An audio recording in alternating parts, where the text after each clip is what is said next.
For many years, I had very mixed feelings about Valentine's Day. You see, a while ago, I worked at an Italian restaurant. I worked at a couple, and every year I would be amazed and maybe a little horrified at this annual transformation.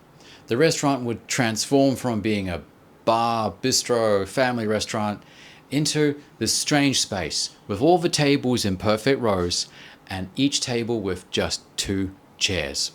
And then it would get stranger because that evening, rows and rows of couples would arrive perfectly on the dot for their reservation. Because where I was from, there were no restaurant availabilities on Valentine's Day without a reservation. Sit down and order pretty much the same thing as the couple next to them from the set menu. And typically, it'd be the guy who orders a dozen oysters, hoping maybe to boost his chances for later in the evening. Strange thing is, all the couples felt so similar to me. They were all there, the man with a rose, a bottle of champagne, maybe a teddy bear, maybe a box of chocolates. And when I looked on, I felt I didn't want to be like any of these couples later in my life. It felt a bit off, everyone following a script that they hadn't really thought about. Many years later, I realized the truth. I discovered that some couples love being in a restaurant on Valentine's Day evening because of this exact energy. They love being surrounded by couples radiating happy new relationship energy, and they feel it's infectious. That really changed my mind. And I realized the difference is that couples who could speak to me like that had asked themselves a game-changing question. They asked themselves why. Why do we celebrate Valentine's like this?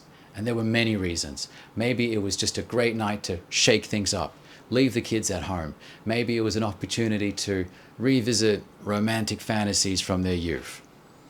Whatever the case may be, we can all learn from these couples because it's not what we do for Valentine's Day, but how we do it and asking the question why. When we dig into why we want to do something and can explain that to our partner, and we're curious about our partner and what Valentine's Day means for them. What does a dozen oysters mean for them? What does a teddy bear mean to them? To give some really simple examples, we're going to learn so much more about them. And the process of learning about each other, co-discovery, is what really builds passion. What builds a genuine connection in a couple. And it's going to bring so much more passion and energy than any box of chocolates or even a dozen oysters ever has at a meal. So regardless if you're planning your next Valentine's Day or a hot date or planning your next holiday, ask yourself why.